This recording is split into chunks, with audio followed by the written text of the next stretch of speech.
주님의 이름으로 응원드립니다. 오늘은 몇 가지 질문으로 이 시간을 시작합니다. 율법과 선지자는 요한의 때까지입니까? 그렇다면 신약시대에는 선지자가 더 이상 없는 것입니까? 이에 대한 답을 찾기 위해서 우리는 누가복음 16장 16절을 주목해서 보아야 합니다. 율법과 선지자는 요한의 때까지요. 그 후로부터는 하나님의 나라의 복음이 전파되어 사람마다 그리로 진입합니다. 예수님께서 하신 말씀입니다. 사실 이 말씀으로 인해서 많은 이들이 선지자는 이 구약시대에만 등장하는 인물로 우리가 오해합니다. 그러나 사도행전 28장 23절을 함께 살펴보시면 그 생각이 달라질 수도 있습니다. 모세의 율법과 선지자의 말을 가지고 예수님에 대하여 권하였습니다. 율법과 선지자는 하나의 관용구로 모두 구약 성경을 지칭하고 있는 것입니다. 사도행전 13장 15절에서도 그리고 사도행전 24장 14절에서도 누가복음 24장 44절에서도 그리고 그 외의 성경 전반에 걸쳐서 이 율법과 선지자는 구약 성경을 나타내는 하나의 관용구로 사용되어지고 있습니다. 특별히 누가복음 16장 16절에서 그 율법과 선지자는 이 요한의 때까지라는 그 말씀은 바로 그 구약의 시대가 요한의 시대까지였다라는 말씀인 것입니다. 그러하기에 현대 성경에서는 이 구절을 다음과 같이 번역합니다. 침례 요한이 설교를 시작하기 전까지는 모세의 율법과 예언자들이 전한 그 구약의 말씀이 우리의 길잡이가 되었다는 것입니다. 성경에서는 신약 시대에도 분명히 우리에게 예언의 선물이 주어질 것임을 약속하고 있습니다. 그 후에 내가 내 영을 만민에게 부어주리니 너희 자녀들이 장래일을 말합니다. 예언하는 것입니다. 너희 늙은이들은 꿈을 꿀 것입니다. 너희 젊은이들은 이상을 볼 것이고 그때에 내가 또 내 영을 남종과 여종에게 부어줄 것입니다. 예언의 영을 우리에게 부어줄 것임을 분명히 약속하고 있습니다. 이 요엘서의 약속은 사도행전 2장의 오순절 사건을 통해서 일부 성취되었습니다. 그리고 예수 그리스도께서 재림하시기 전에 아주 충만한 예언의 기별이 선물이 은사가 우리에게 주어질 것임을 분명히 드러내어 나타내고 있는 것입니다. 하나님께서는 선지자를 통하여 늘 우리와 소통하셨습니다. 내가 여러 선지자에게 말하였고 이상을 많이 보였습니다. 하나님께서는 선지자들을 통해서 그분의 뜻을 우리에게 알리셨습니다. 선지자는 하나님의 뜻을 전하고 하늘로부터 온 기별을 우리에게 나누어주며 하나님의 말씀을 대변하는 역할을 감당합니다. 출애굽기 7장 1절에서 아론은 모세의 대언자로 언급되고 있습니다. 이것은 모세를 대신하여 말하는 사람이라는 뜻입니다. 마찬가지로 선지자는 하나님을 대신하여 말하는 사람입니다. 특별히 미래에 일어나게 될 일들을 우리 하나님께서는 선지자를 통하여 우리에게 말씀하셨습니다. 주 여호와께서는 자기의 비밀을 그종 선지자들에게 보이지 아니하시고는 결코 행하심이 없으십니다. 하나님께서는 세상을 위해 큰 일들을 행하실 때 의도적으로 미리 선지자들에게 말씀하셨습니다. 우리에게 알리셨습니다. 예를 들면 하나님께서는 노아를 통하여 세상에 임하게 될 홍수에 대하여 경고하셨습니다. 하나님께서는 이사야를 통하여 예수 그리스도께서 처녀에게 잉태될 것임을 알리셨습니다. 미가는 예수님께서 베들레헴에서 탄생하실 것을 예언하였습니다. 그리고 이사야서 46장 9절과 10절은 우리에게 이렇게 이야기합니다.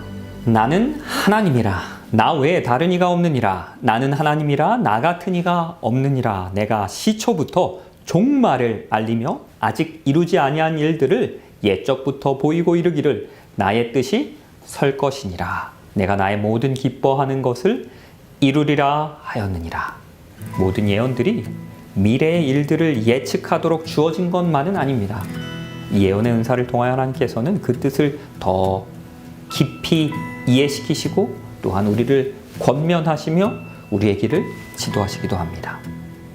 이 예언은 언제든지 사람의 뜻으로 낸 것이 아닙니다. 오직 성령의 감동하심을 받은 사람들이 하나님께 받아 말한 것입니다. 예언의 선물은 성령의 선물인 것입니다. 하나님께서 이 성령의 선물이 구약시대에만 있을 것이다 라고 말씀하지 않으셨습니다. 성령께서 이 세상을 일하고 계시는 동안 우리는 성령의 은사들을 예언의 은사를 포함한 그 성령의 은사들을 계속해서 볼 수 있을 것입니다. 그러하게 하나님께서는 우리에게 이 예언의 은사를 받기를 사모하라라고 권면하는 것입니다. 너희는 너희 하나님 여호와를 신뢰하라. 그리하면 견고히 서리라. 그의 선지자들을 신뢰하라. 그리하면 어떻게 됩니까? 형통하리라.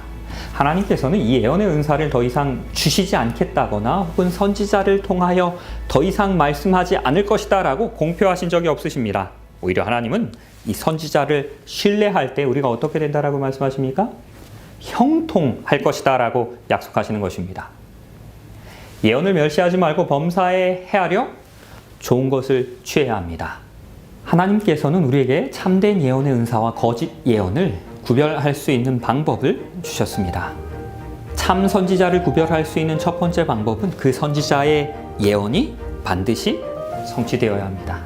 너희 중에 선지자나 꿈꾸는 자가 일어나서 이적과 기사를 내게 보이고 그가 내게 말한 그 이적과 기사가 이루어지고 너희가 알지 못하던 다른 신을 우리가 따라 섬기자 말할지라도 너는 그 선지자나 꿈꾸는 자들의 말을 청종하지 말아야 합니다. 두 번째로 이 참 선지자의 예언은 하나님의 말씀과 조화를 이루어야 합니다.